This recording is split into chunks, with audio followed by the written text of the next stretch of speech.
May pera talaga sa basura. Pinagkakakitaan ngayon ng magkapatid sa Cainta Rizal ang paggawa ng produkto mula sa mga napaglumaang gamit. At para bigyan ng mukha ang balita, Mobile Journal, Mary Mon Reyes.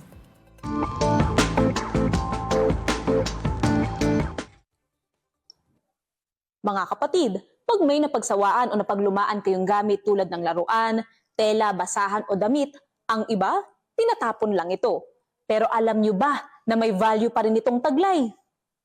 Mga vase, accessories, bags at wallets, kahit pa stuffed toy, lahat ng to gawa mula sa scrap materials o basura. Ito ang Pop Junk Love, isang upcycling shop na binuo ng magkapatid na Roma at Roxanne mula Cainta. Nagsimula raw ito sa 5,000 piso lang na puhunan noong 2007. Pero bilang breadwinners, humanap sila ng mapagkakakitaan. Dito na nila naisipang gamitin ang mga napaglumaang gamit o basura.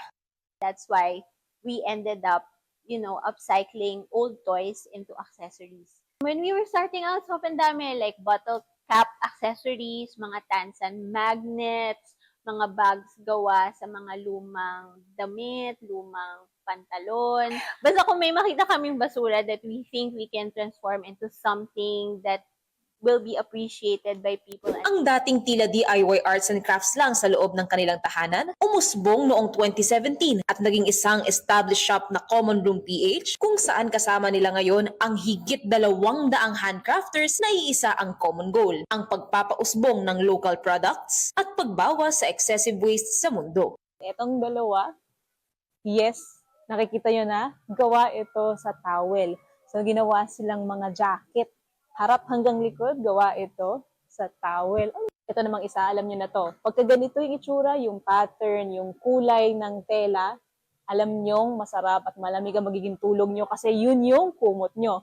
At ginawa rin itong jacket. At ito naman ay gawa nga doon sa tela ng floor rug. Kasi makapal na makapal talaga siya. Yan. Ang galing, ginawa siyang coat. So ito na nga yung sinasabi talaga nilang sustainable and fashionable. Hinihikayat din nila ang mga consumer na ibigay sa kanilang mga branches ang mga recyclable materials tulad ng papel, plastic bottles, mga tela o damit para mabigyan muli ng bagong buhay. O kaya naman ay sumali sa kanilang arts and crafts sessions kung saan tuturuan sila ng maraming paraan para ma-repurpose ang minsay naisip ng itapong mga kalat. Sana makita nyo yung nakikita namin sa kanila. It's not just trash. And magsisimula yon sa being conscious about what you are throwing away, what you are keeping, ganyan. And then, marirealize mo na kaya lahat ng basura na ginagawa natin, we can actually turn it into something more than just trash. And it can even be a source of livelihood. Business with a purpose and advocacy. Ito sana ang mindset ng kapwa nila business crafters. Makakabuo ka na ng sarili mong branding, makakatulong ka pa kay inang kalikasan.